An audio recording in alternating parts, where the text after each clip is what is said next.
Engkau layak, layak, Engkau layak, layak, Engkau layak, layak Kau Tuhan. Mari katakan kudus, kudus, Engkau kudus.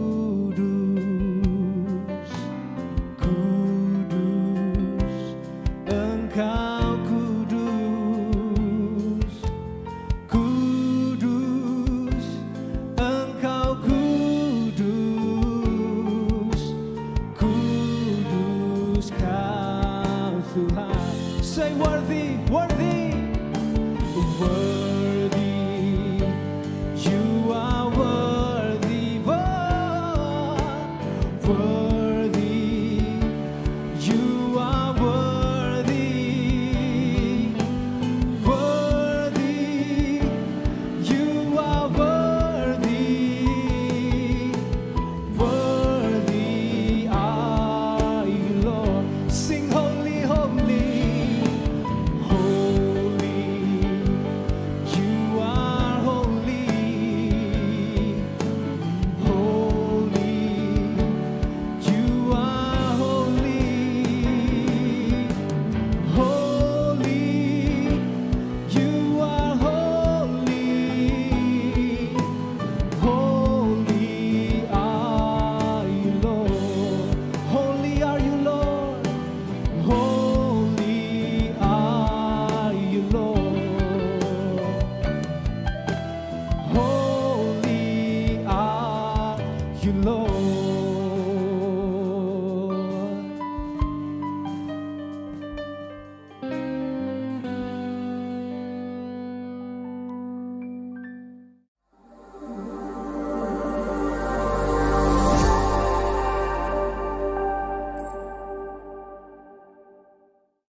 segalanya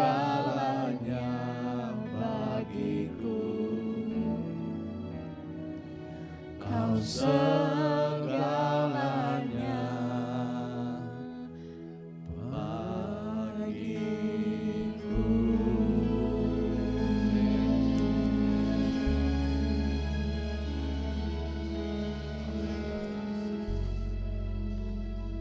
Terima kasih Tuhan. Bapa, kami bersyukur untuk pagi hari ini.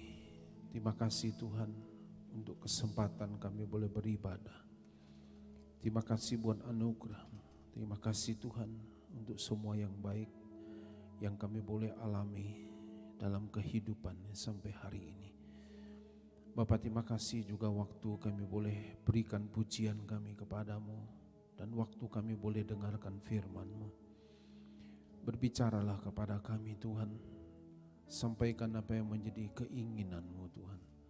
Biarlah lewat ibadah yang kami lakukan bersama-sama ini, hari ini akan memperbaharui kekuatan kami, akan terus membawa kami lebih mengenal Engkau Tuhan. Terima kasih Tuhan Yesus, terima kasih. Terpujilah nama-Mu Bapa di surga. Dalam nama Yesus kami berdoa dan mengucap syukur. Amin. Puji Tuhan, selamat pagi Bapak Ibu sekalian, shalom. Puji Tuhan, kita boleh bersama-sama hari ini dalam ibadah hari ini. Nah, Bapak Ibu yang dikasihi Tuhan, kita tahu bahwa Tuhan memilih bangsa Israel sebagai umatnya.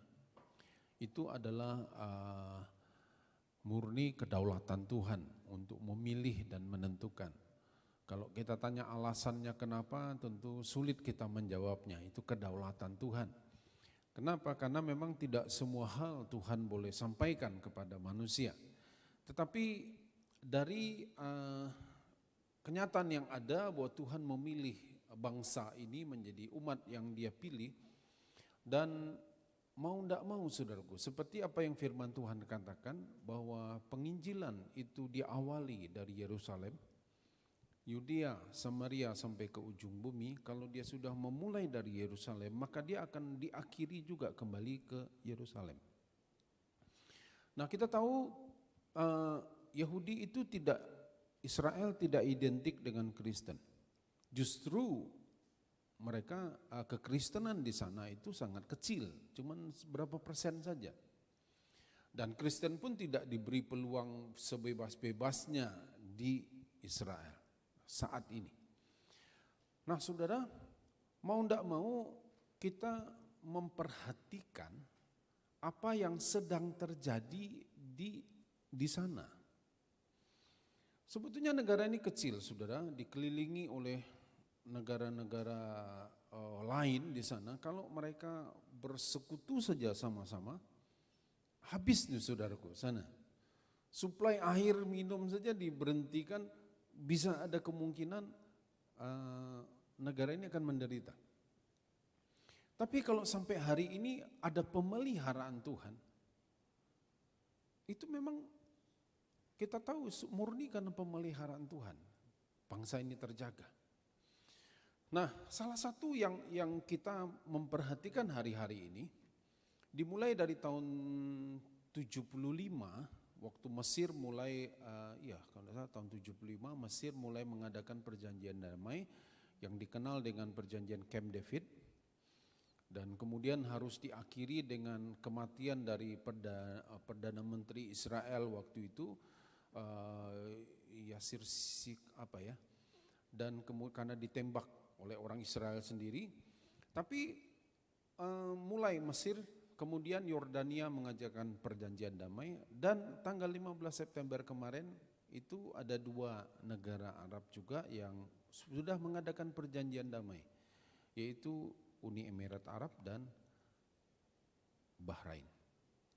Sudah ada 4 negara dan tinggal beberapa negara lagi. Kalau mereka sudah mengadakan perjanjian damai, tentu ada sesuatu, ya, tentu ada sesuatu.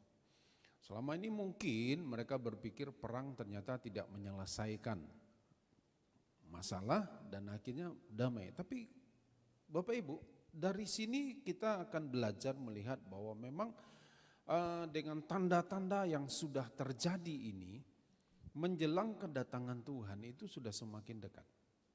Kedatangan Yesus yang kedua kali ke bumi ini untuk sudah semakin dekat.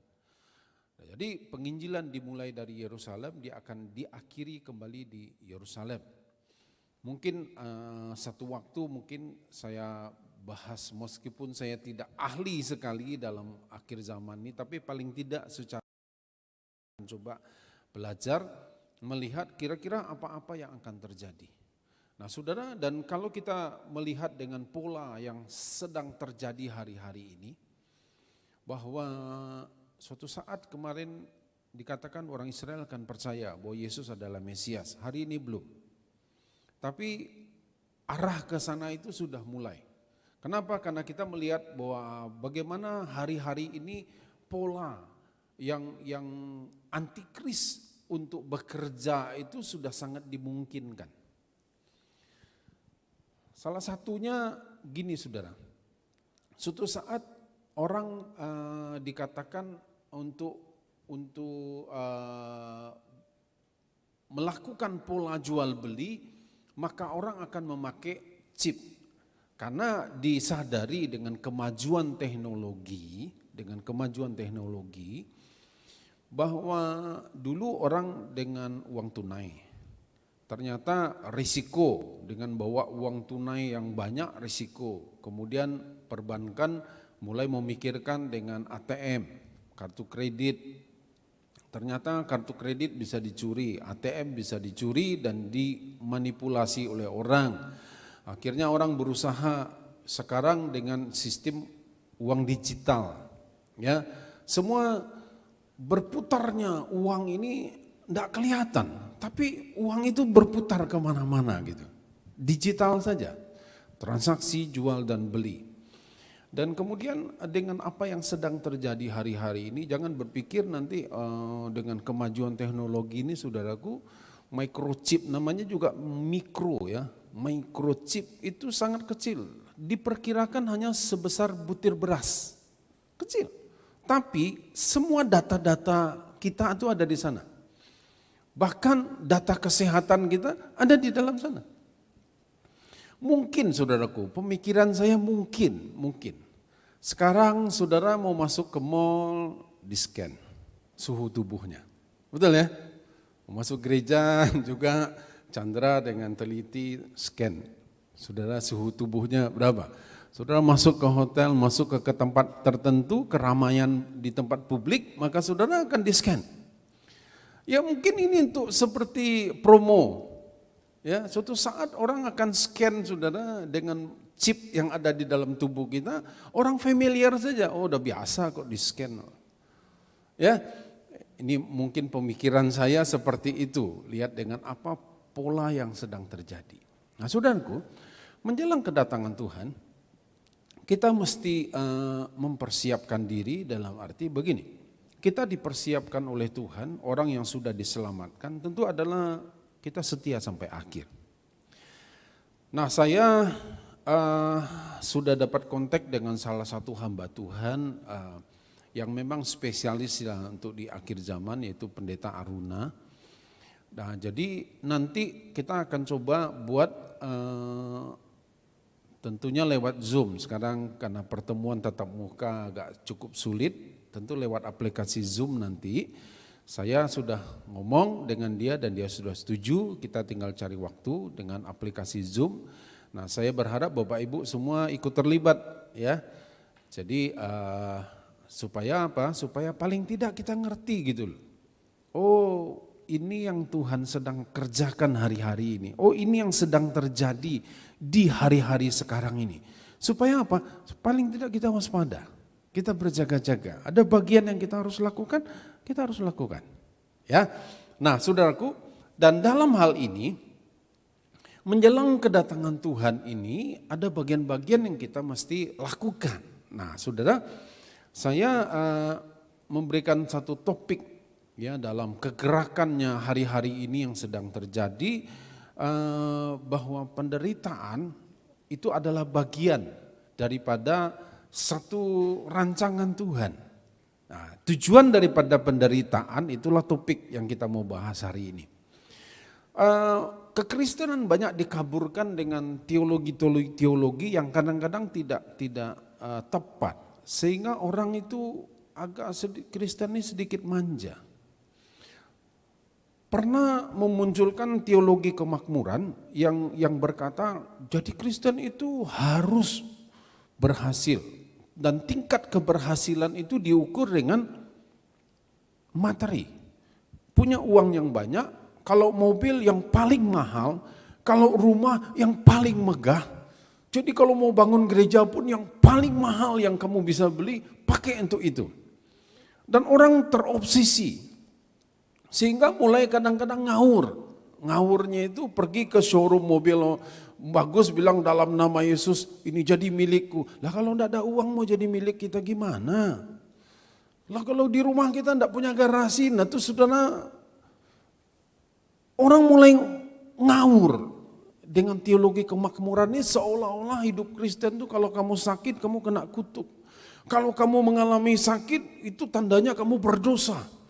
Kalau kamu mengalami kekurangan tandanya kamu salah di hadapan Tuhan. Kamu tidak bayar perpuluhan, kamu tidak gini, kamu tidak setia beribadah, kamu tidak lakukan ini, kamu tidak boleh. Akhirnya orang melihat seolah-olah kekristenan itu kayak jalan tol aja. Begitu dia mengalami sesuatu dan dia bilang saya berdosa. Padahal belum tentu semua sakit karena dosa. Bisa jadi memang karena dosa, tapi tidak semua. Tidak bisa kita mengeneralkan, ya. Nah, jadi ternyata saudaraku, penderitaan itu adalah satu bagian daripada rancangan Tuhan. Melihat. Nah, kita akan belajar melihat, saudaraku, memang jadi orang percaya itu menderita. Kita tinggal di daerah yang membuat kita menderita. Mau izin IMB untuk gereja, jangan sudah bisa berharap dengan sangat mudah. Ya, ada banyak prosedur yang mesti dipenuhi, yang kadang-kadang tidak masuk akal.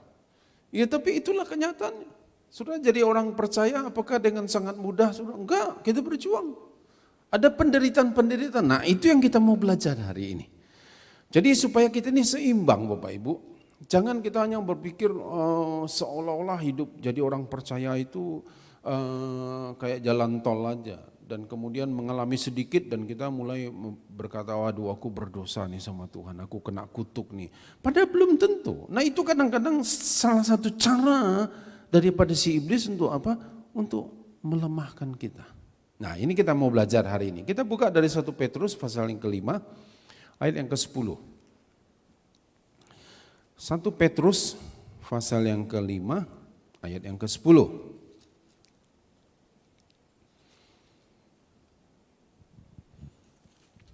Oke. Oh, sudah bisa ya Vicky. Oke. Ya, kita baca sama-sama ya. 2, 3. Dan Allah sumber segala kasih karunia yang telah memanggil kamu ke dalam Kristus kepada kemuliaannya yang kekal akan melengkapi, meneguhkan, menguatkan dan mengokohkan kamu sesudah kamu menderita seketika lamanya. Petrus ini kita tahu dia ini seorang nelayan dulunya. Dan dia ini bukan orang terpelajar, orang berpendidikan tinggi. Tapi di sini kita melihat saudaraku, memang dalam tulisan yang dia berikan tidak banyak kitab yang tertulis. Kenapa? Karena sesuailah dengan latar belakangnya. Paulus seorang yang berpendidikan, yang punya pengetahuan yang luas. Tapi yang penting begini Bapak Ibu, banyak dari Paulus, banyak tulisan-tulisan yang dia sampaikan. Di sini kita melihat bahwa Tuhan pakai siapa saja, ya, sesuai dengan kapasitas yang orang punya. Nah, Petrus banyak menuliskan, dia tuliskan kepada perantauan, orang-orang yang ada di rantau yang pada waktu itu dikuasai oleh Romawi. Kita tahu kerajaan Romawi menguasai banyak daerah waktu itu, termasuk Yerusalem dan daerah-daerah sekitarnya. Nah, Petrus tuliskan ini kepada orang-orang yang ada di perantauan, anak-anak Tuhan, orang-orang percaya yang pada waktu itu mengalami tekanan juga, mengalami siksaan. Di antara mereka mungkin dulu dia pernah dengarkan khotbah Petrus waktu peristiwa di Yerusalem, waktu pencurahan Roh Kudus. Dan karena penganiayaan salah satunya oleh Saulus waktu itu, melalui Saulus, terseraklah orang-orang percaya ini ke daerah-daerah sekitarnya.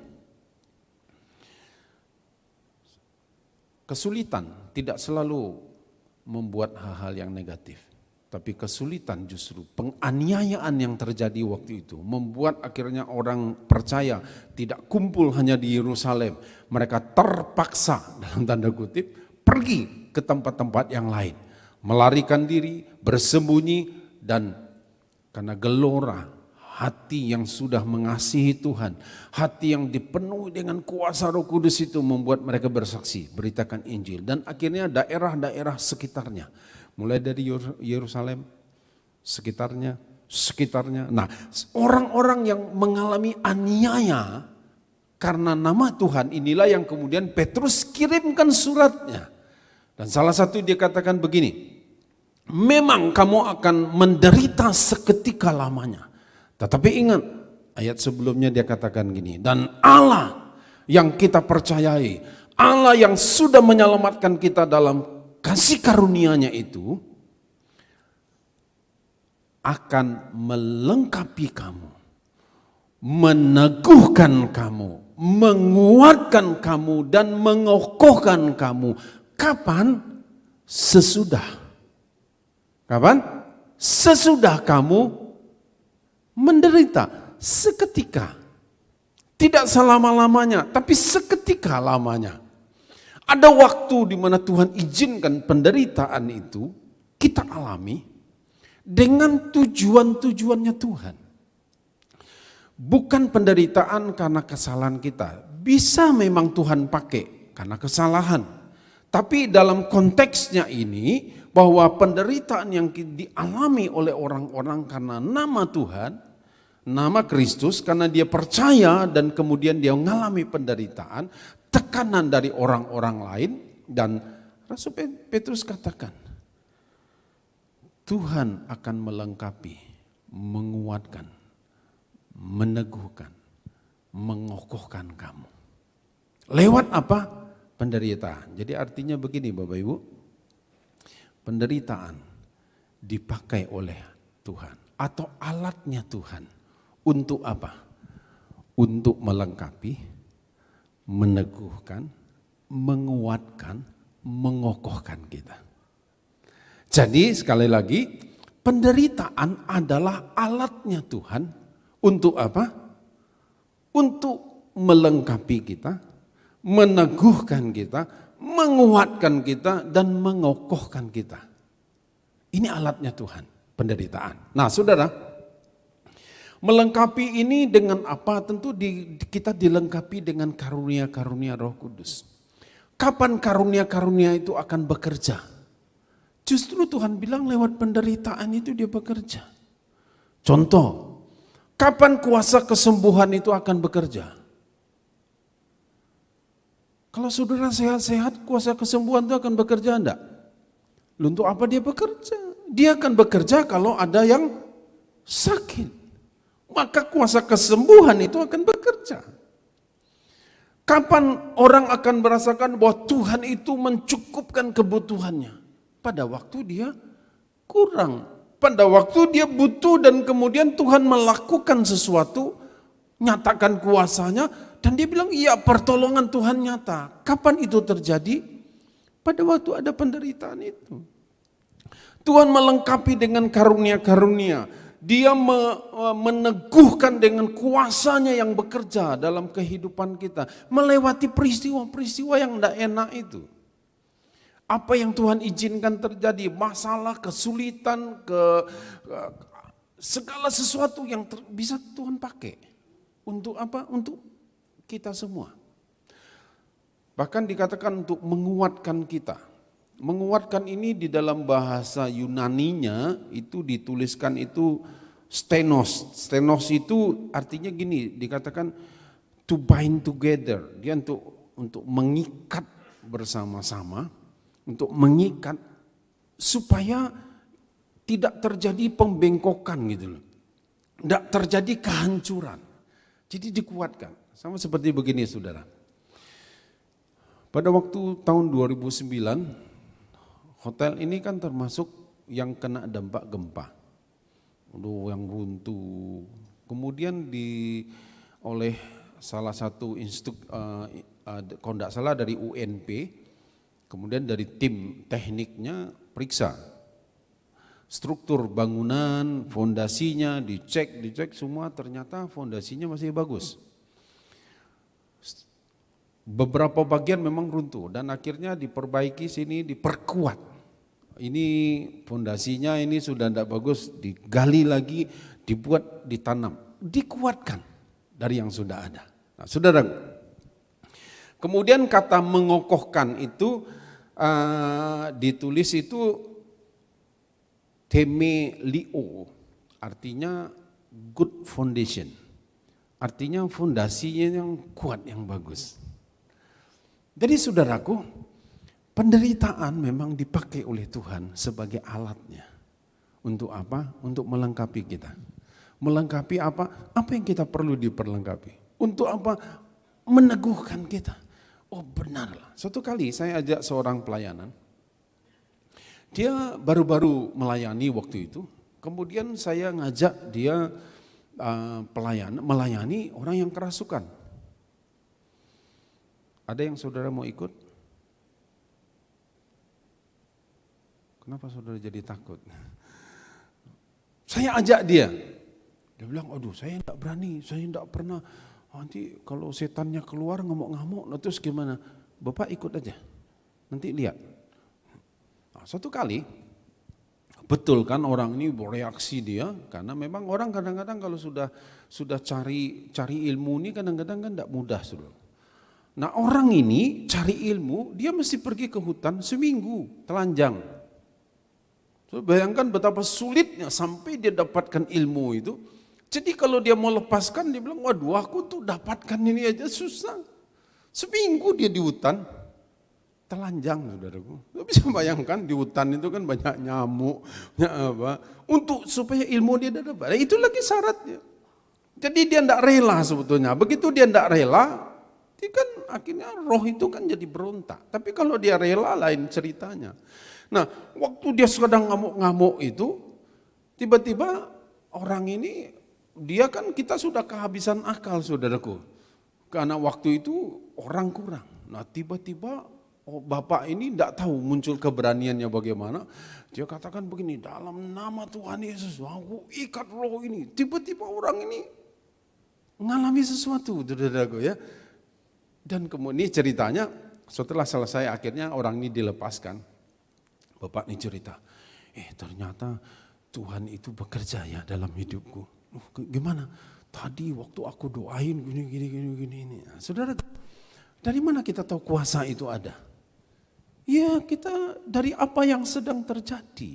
Jadi kalau saudaraku, Tuhan meneguhkan, menguatkan, mengokohkan kita lewat apa? Lewat kejadian-kejadian, lewat penderitaan itu. Ya, Tuhan jadi alat Tuhan. Nah, saudara, kita melihat bahwa dalam Yohanes pasal 15 ayat yang kedua berkata begini, supaya pohon itu menghasilkan buah, dilihat kalau ternyata ranting ini tidak berbuah, maka akan dipotong. Supaya apa? Tujuannya supaya berbuah, karena ternyata ini cuma daun aja yang banyak, jadi harus dipotong. Bukan bukan pokoknya yang dibuat, tapi rantingnya potong. Dan dikatakan supaya ia lebih banyak berbuah. Dan kalau sudah berbuah, ternyata buahnya tidak banyak, maka ranting itu dibersihkan. Ada daun-daun yang memang tidak produktif, yang mesti dibersihkan. Supaya apa? Supaya dia menghasilkan buah banyak. Nah hidup kita itu kan begitu. Ada bagian yang mesti dipotong, ada yang bagian mesti dibersihkan. Supaya apa? Supaya lebih banyak berbuah. Itulah gunanya melengkapi kita. Saya coba kasih contoh. Di dalam Matius pasal yang ke-7 ayat 25 dan 27 juga berkata begitu. Dikatakan bahwa pada waktu orang mendirikan rumah di atas pasir, datang apa? Banjir, hujan, turun hujan, datang banjir, lalu angin melanda rumah itu. Rumah itu tidak rubuh sebab didirikan di atas batu. Jadi saudaraku, yang akan membuktikan Bapak Ibu punya fondasi bagus atau tidak, bukan teori. Tapi yang akan membuktikan apa? Hujan, banjir, dan angin. Itu yang akan memberitahu kepada kita fondasi kita bagus. Waktu ada masalah, waktu ada kesulitan, saudara akan ketahuan, saudara punya fondasi yang bagus. Lihat aja waktu ada hujan, waktu ada banjir, waktu ada angin. Itu akan membuktikan saudara punya fondasi yang kuat apa tidak. Waktu COVID ini rasanya tidak selesai-selesai. Bagaimana fondasi hidup kita? Goyangkah? Atau kita mulai takut, mulai bingung dengan keadaan cemas?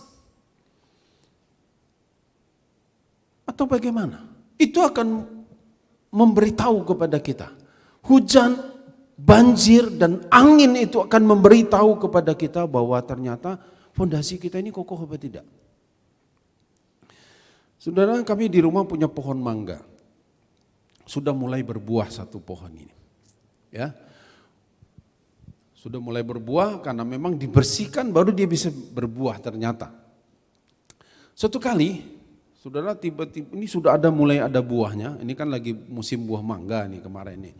Sudah mulai berbuah, dua yang besar-besar, yang lain sudah ada kecil, yang lain sudah mulai berbunga dan kelihatan mana yang akan berbuah. Dihitung-hitung saudaraku kira-kira 15-20 ada buah yang akan dihasilkan dari pohon itu. Satu kali pagi-pagi dilihat pohon ini sudah rebah. Dia memang ditanam di pot drum, ya di drum minyak bekas oli itu. Rebah dia ke pagar. Nah, saudaraku, kemudian setelah dilihat ternyata memang daunnya sudah terlalu banyak. Jadi berat ya. Begitu datang angin, roboh dia. Nah, saudara, kemudian saya coba lihat gini. Ternyata akar pohon ini sudah menembus drum besi yang kaleng dari besi itu sudah ditembus dan sudah sampai ke bawah. Cuma karena dia ini kan tidak semua ditembus, mungkin satu atau dua, ternyata akarnya itu sudah panjang, saudara. Sudah cukup besar, sebesar ini akarnya. Tetapi karena dia itu tidak ke dalam, karena dibatasi oleh drum tadi, akhirnya begitu datang angin, saudaraku, putus dia. Set gitu, akarnya jadi putus. Seminggu kemudian, tunggu aja, sudah habis semua. Bakal-bakal yang nampak buah itu menghitam, habis semua. Saudaraku, angin, hujan dan banjir membuktikan, memberitahu kepada kita punya fondasi yang kuat apa tidak. Ya, untuk ini Bapak Ibu, kalau penderitaan itu datang, berarti dia sedang memberitahu kepada kita, kamu punya fondasi yang bagus atau tidak. Bagaimana reaksi kita? Bagaimana respon kita? Bagaimana kepanikan kita? Kalau dulu panik kita, sekarang tetap panik juga. Dia akan memberitahu kita bahwa ternyata kamu tidak ada pertumbuhan, tidak ada perkembangan. Ya, jadi penderitaan ada alat Tuhan untuk memberitahu kita seberapa kokoh fondasi yang kita miliki. Ya, nah harapan kita tentu bahwa kita punya fondasi yang kokoh. Nah, saudaraku, dalam aplikasi hidup sehari-hari, Tuhan katakan begini, pada waktu kamu mengalami penderitaan, mengalami aniaya, mengalami masalah, Tuhan bilang berbahagialah. Berbahagialah orang yang dianiaya karena kebenaran, maka dia akan begini dalam ucapan berbahagia. Yakobus juga katakan berbahagialah, anggaplah sebagai satu kebahagiaan apabila kamu sedang mengalami satu masalah. Kok bisa orang mengalami penderitaan tapi kok bisa berbahagia gitu ya. Yang lalu saya pernah khotbahkan bahwa kebahagiaan itu tidak tergantung dari sekitar kita, tapi tergantung dari dalam. Tidak tergantung dari apa yang terjadi di sekitar kita. Makanya kita bisa berbahagia. Tapi saudaraku, hari ini kita lihat bagaimana kita bisa berbahagia. Kita mau coba lihat dari satu sudut pandang. Apabila engkau hidup benar dan kemudian orang mulai mencemooh. Alah dia tuh sok suci dia. Berbahagialah kata Tuhan. Oh kok bisa bahagia? Karena engkau datang ibadah dan kemudian orang mulai berkata, hei dia sudah haleluya, haleluya. Ada yang saudara yang ngalami begitu?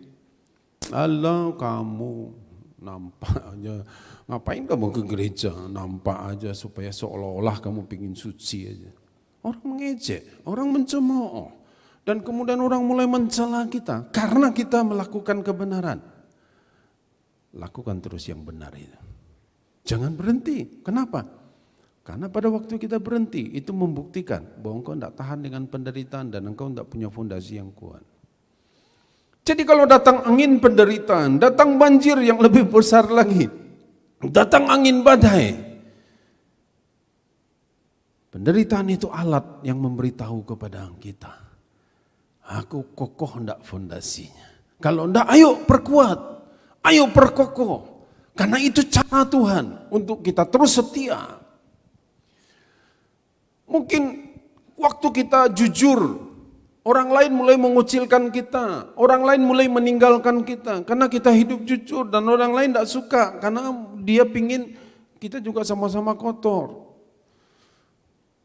Mungkin kalau anak-anak yang sekolah, orang tidak nyontek, kamu tidak nyontek, tapi kita mulai ditinggalkan kawan. Kenapa? Karena waktu ujian kita tidak mau kasih hasil kita belajar kita. Dan kita akan dikucilkan, kita akan ditinggalkan oleh kawan-kawan. Itu penderitaan. Dan jangan, ya sudahlah demi punya kawan. Akhirnya kita juga ikut berdosa sama-sama. Itu fondasi yang tidak kuat. Tapi kalau engkau lakukan yang benar dan orang mulai mencemooh, orang mulai mencela, tetap saja lakukan yang benar.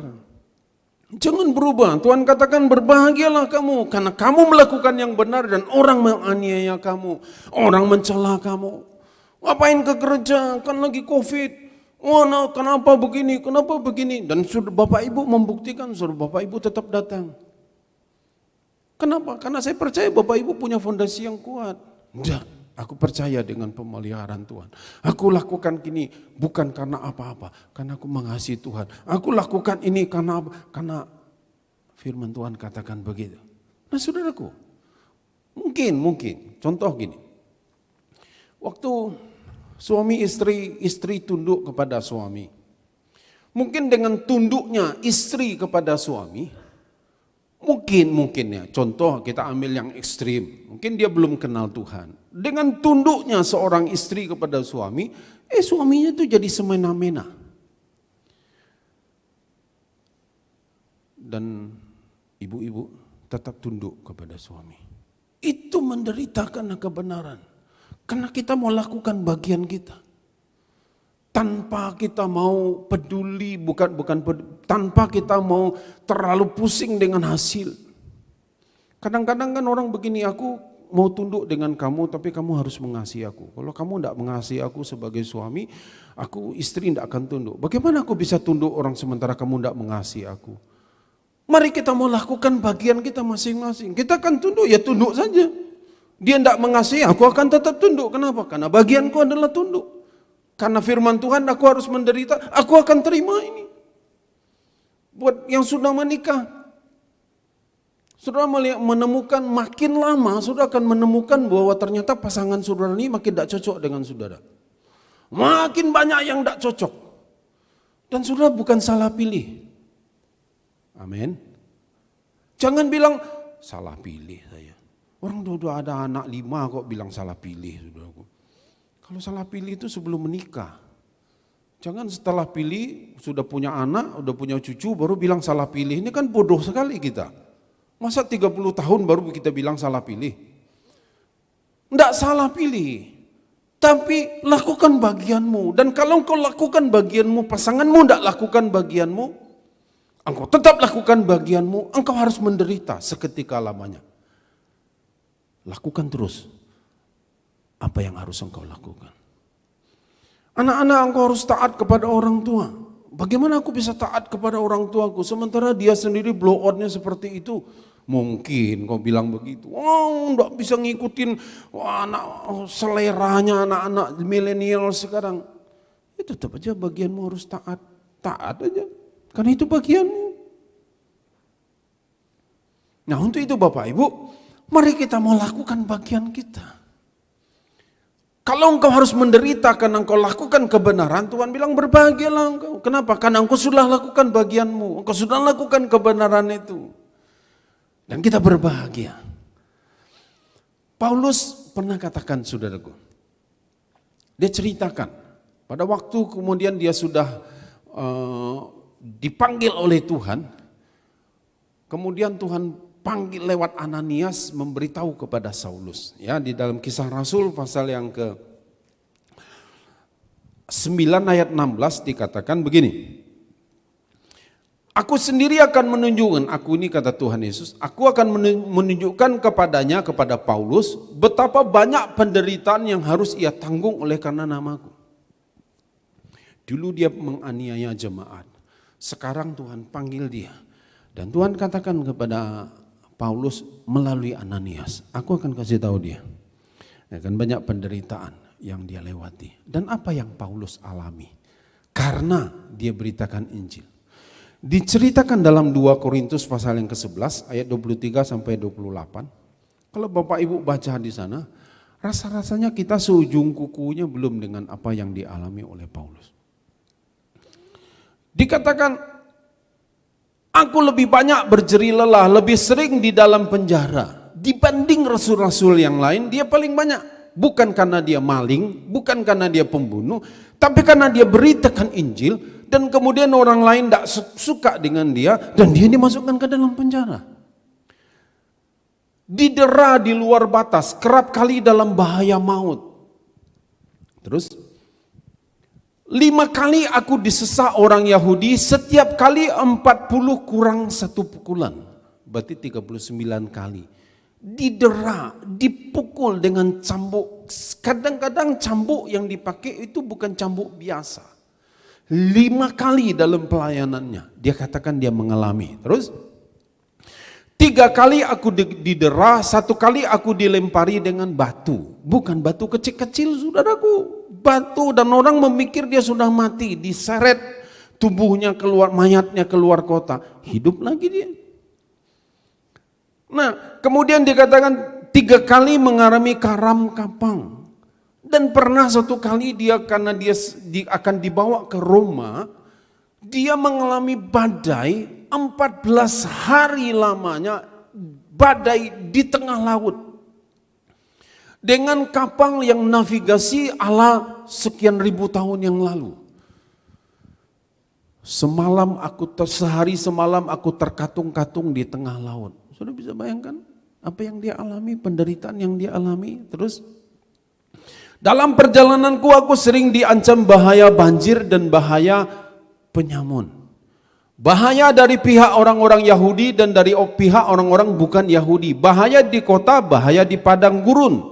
Bahaya di tengah laut, bahaya dari pihak saudara-saudara palsu. Kemudian, aku banyak berjeri lelah dan bekerja berat. Kerap kali aku tidak tidur. Kerap kali terpaksa tidak tidur. Kenapa? Karena disiksa. Karena melakukan perjalanan. Karena harus kejar waktu. Dia bilang tidak tidur. Aku lapar dan dahaga. Kerap kali aku berpuasa. Bukan karena terpaksa tidak ada makanan lagi. Dia harus puasa. Dia mendoakan orang dengan berpuasa, kedinginan dan tanpa pakaian. Terus dikatakan, dan dengan tidak menyebut banyak hal-hal lain lagi, urusanku sehari-hari yaitu untuk memelihara semua jemaat-jemaat. Dia katakan karena nama Tuhan, dia mengalami penderitaan. Tapi kemudian apa yang dia katakan? Dia katakan begini, aku lebih suka dalam kelemahanku. 2 Korintus 12 ayat yang ke-7. Ini yang mesti kita pahami, kita menyadari. Dan supaya aku jangan meninggikan diri karena penyataan-penyataan yang luar biasa itu, maka aku diberi satu duri di dalam dagingku, yaitu seorang utusan iblis untuk menggocok aku supaya aku jangan meninggikan diri. Terus? Oh, ayatnya itu ya, oke. Nah saudara, dikatakan begini, maka Tuhan mengizinkan kepada Paulus untuk mengalami satu duri dalam daging. Duri dalam daging itu dalam terjemahan yang lain dikatakan begini, pancang yang ujungnya runcing. Ya, pancang yang ujungnya runcing. Dan itu ada di dalam dagingnya. Paulus katakan 3 kali aku berseru kepada Tuhan. Melalui hidup Paulus, orang mati dibangkitkan. Yang lumpuh bisa berjalan, yang buta bisa melihat. Dia melihat kuasa Allah dinyatakan. Tapi pada waktu dia berdoa untuk dirinya, Tuhan bilang begini, tidak. Duri itu tetap ada dalam dagingnya. Dan Tuhan hanya berkata begini, cukuplah kasih karuniaku bagimu. Kasih karuniaku cukup bagimu. Nah saudara, pada waktu kita mengalami penderitaan, ini yang dipegang oleh Rasul Paulus. Dia berkata begini, kasih karunia Tuhan cukup bagiku. Ayat yang kita baca dari awal, dari kitab 1 Petrus pasal 5 ayat yang ke-10. Karena kasih karunia Tuhan kita diselamatkan.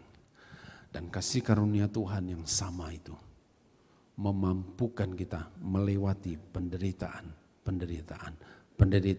yang harus kita alami. Yang penting Bapak Ibu kita menyadari, kita percaya kepada Tuhan dan kita diselamatkan. Kasih karunia Tuhan ada pada kita. Dan kasih karunia itu cukup untuk engkau menjalani kehidupan ini. Tidak peduli seberapa sulit pun menurut pandangan kita, seberapa berat pun menurut kita, bahwa kasih karunia Tuhan itu cukup dalam hidup kita. Untuk apa? Kita jalani penderitaan itu. Karena kita tahu penderitaan adalah alat Tuhan untuk melengkapi kita, untuk meneguhkan kita, untuk menguatkan kita, untuk mengokohkan kita. Itulah gunanya. Alat Tuhan penderitaan. Nah, supaya kita bisa melewati penderitaan itu, Tuhan berikan kepada kita kasih karunia. Kita yang harus menyadari bahwa dalam diriku ada kasih karunia Tuhan. Kasih karunia Tuhan ini yang memampukan aku untuk melewati masa-masa sulit itu. Kasih karunia Tuhan ini yang menolong aku supaya aku bisa melewati penderitaan itu, apapun itu. Lakukan bagian yang harus kita lakukan. Dengan satu tingkat kepercayaan kepada Tuhan. Bahwa kasih karunia Tuhan cukup untuk menolong kita, memampukan kita melewati penderitaan itu. Dan kasih karunia Tuhan itu ada pada hidup kita sampai saat ini dan bahkan sampai selama-lamanya. Ini yang harus kita lakukan. Menyadari bahwa kasih karunia Tuhan cukup untuk kita melewati penderitaan yang Tuhan izinkan terjadi dalam kehidupan kita. Apa penderitaan yang Bapak Ibu alami hari-hari ini? Mungkin karena ulah suami, mungkin karena ulah istri, karena ulah orang tua. Kita jadi seperti sekarang ini, tapi Tuhan pakai penderitaan itu untuk melengkapi engkau, meneguhkan engkau, menguatkan engkau, mengokohkan engkau. Dan kalau engkau bisa berdiri, jangan sombong. Semua karena kasih karunia yang ada pada diri kita. Mari kita berdoa. Terima kasih Tuhan, kami bersyukur kepadamu hari ini. Kami punya kasih karunia yang berlimpah-limpah. Ini yang perlu kami sadari dalam kehidupan ini. Terima kasih Tuhan Yesus, terima kasih. Kami bersyukur kepadamu Tuhan. Kami berterima kasih kepadamu. Karena kami tahu Tuhan, penderitaan adalah alat bagimu untuk melengkapi kami, meneguhkan kami, menguatkan kami, bahkan mengokohkan kami. Terima kasih Tuhan Yesus. Kami bersyukur kepadamu. Kami pasti bisa lewati ini Tuhan.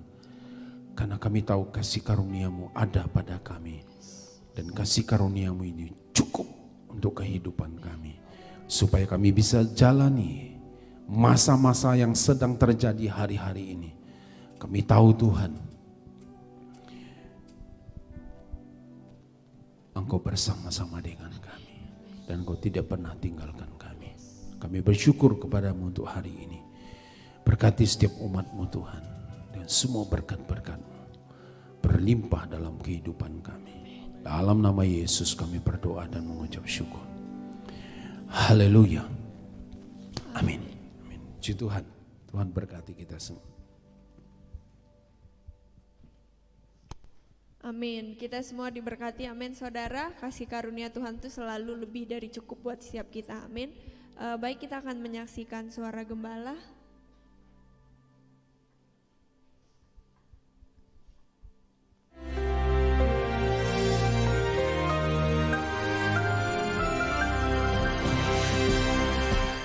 Shalom warga kerajaan, ketika saya mencanangkan bukan corona pandemi tapi corona akademi.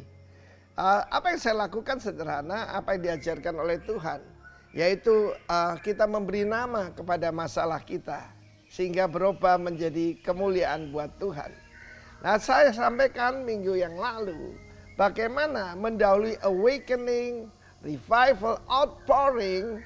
Harus dimulai dari apa? Kita melihat di dalam kitab Habakuk yang pernah saya sampaikan pasal ketiga, di mana Tuhan akan datang daripada Teman, daripada Paran.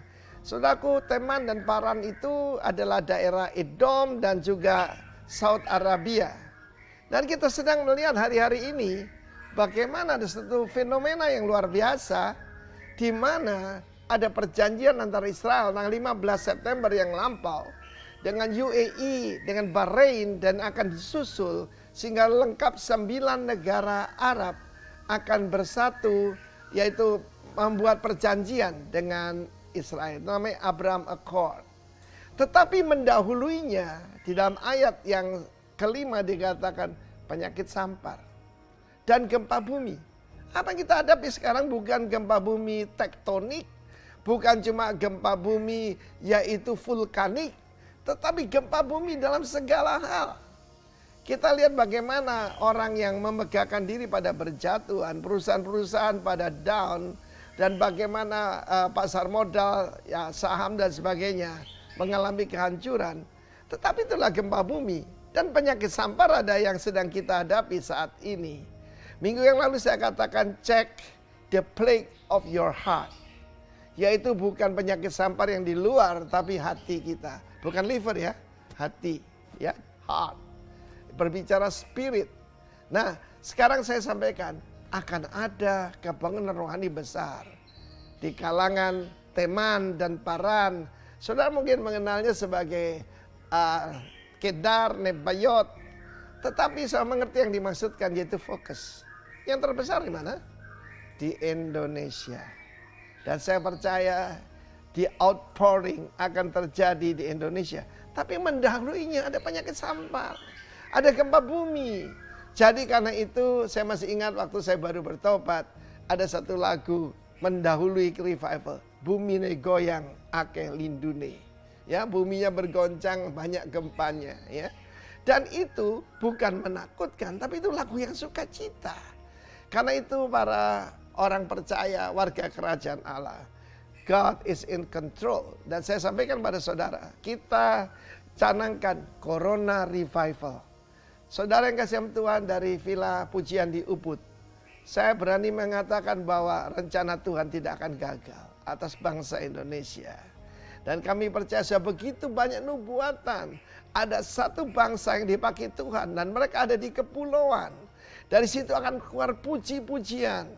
Kita tahu bagaimana Tuhan akan bersinar daripada Teman dan Paran dan akan ada pujian bagi yang Maha Tinggi.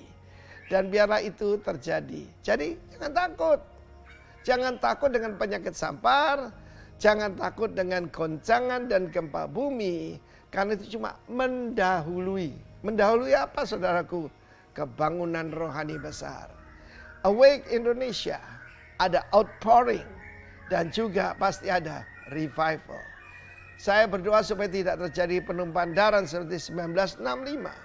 Tapi lewat ini banyak orang akan kembali pada Tuhan. God bless you all. In Jesus' name. Amen.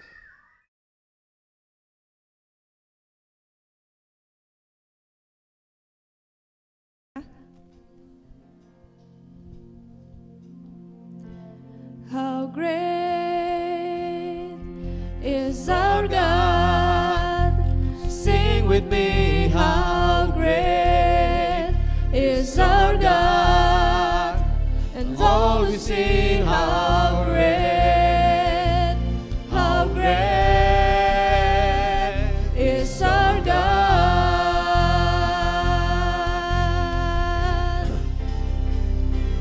How great is our God? Sing with me, how great is our God? And all we sing, how great is our God?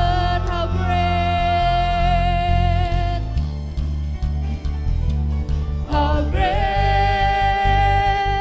is our God? Sing with me, how great is our God? And all we sing, how great is our God? And all will sing, and all will sing, how great is our God.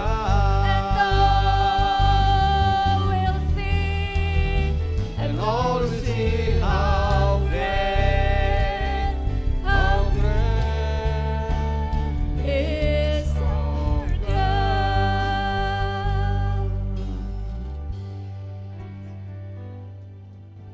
Terpujilah namamu Tuhan, tak henti-hentinya kami mengucap syukur kepadamu ya Bapa. Kami percaya Engkau Allah yang memelihara apapun musim hidup kami. Kami percaya Engkau Tuhan Allah yang memegang kendali di dalam setiap musim kehidupan kami Tuhan. Terima kasih Tuhan Yesus, kami serahkan segala pergumulan kami, kekhawatiran kami Tuhan, segala ketakutan kami Tuhan dalam tangan Tuhan Yesus. Kami percaya Engkau Tuhan Allah yang sanggup mengubahkan hidup kami Tuhan. Kami berdoa untuk bangsa kami Indonesia dan kota Padang Tuhan. Tuhan berkati pemimpin kami, presiden kami dan seluruh pemerintahan yang terlibat Tuhan. Tuhan sertai mereka, Tuhan berikan kesehatan, berikan hikmat dan kebijaksanaan-Mu bagi mereka Tuhan, agar bangsa kami dan kota kami menjadi lebih baik lagi Tuhan. Tuhan juga kami berdoa untuk gereja kami GBI Rock di tempat ini Tuhan. Tuhan berkati gembala kami Pak Yones Beni, berkati istrinya Bu Esther Tuhan, berkati setiap pelayanan mereka Tuhan, berkati kesehatan mereka Tuhan, kiranya mereka selalu terjaga di dalam nama Tuhan Yesus. Tuhan juga berkati seluruh umat-umat-Mu yang ada di Padang, yang ada di Bukit Tinggi, di Payakumbuh, di Mentawai dan dimanapun umat-umat-Mu berada Tuhan, kiranya Engkau Allah selalu menyertai kami. Tuhan juga kami berdoa untuk umat-umat-Mu yang sedang sakit, yang ada di tempat ini maupun yang ada di rumah Tuhan. Kami percaya Tuhan Allah yang sanggup menyembuhkan di dalam nama Tuhan Yesus. Kami percaya Tuhan juga Engkau Allah yang menyertai kerjaan kami, bisnis kami, usaha kami Tuhan. Kami percaya Engkau Allah yang memegang kendali dalam setiap usaha kami Tuhan. Dalam nama Tuhan Yesus kami serahkan pekerjaan kami di dalam tangan Tuhan. Tuhan juga kami berdoa untuk keluarga kami dimanapun kami berada Tuhan. Engkau Allah yang sanggup menyertai kami, Engkau Allah yang sanggup menjawab setiap doa dan pergumulan kami Tuhan. Tuhan juga kami berdoa Tuhan untuk persembahan yang akan kami berikan sebelum kami pulang Tuhan. Tuhan kuduskan dan pakailah menjadi alat kemuliaan-Mu Tuhan. Apapun bentuk pelayanan Tuhan kami percayakan di dalam nama-Mu Tuhan. Sebelum kami mengakhiri ibadah hari ini Tuhan, izinkan kami menerima berkat melalui perantaraan hamba-Mu. Mari Bapak Ibu, kita mau mengarahkan hati kepada Tuhan. Kita angkat kedua tangan kita. Saudaraku yang dikasihi oleh Tuhan, pulang dan terimalah berkat yang berlimpah dari Bapa. Kasih, damai dan sukacita dari Yesus Kristus anaknya, dan persekutuan dengan Allah Roh Kudus yang menyertai, menuntun dan membimbing kehidupanmu mulai dari saat ini dan bahkan sampai selama-lamanya. yang percaya dan diberkati, mari bersama-sama katakan amin. Ya, saudara, untuk mendahului seminar lewat Zoom kita, mungkin Bapak Ibu boleh lihat di YouTube Pendeta Aruna Wiryo Lukito, atau seperti yang Pak Arifin sampaikan tadi tentang perjanjian Abraham, sudah lihat di YouTube, nanti sudah bisa lihat untuk mendahului supaya pada waktu Bapak Aruna ini sampaikan nanti lebih mudah untuk kita mencernanya ya. Selamat hari Minggu, Tuhan memberkati kita sekalian. Shalom.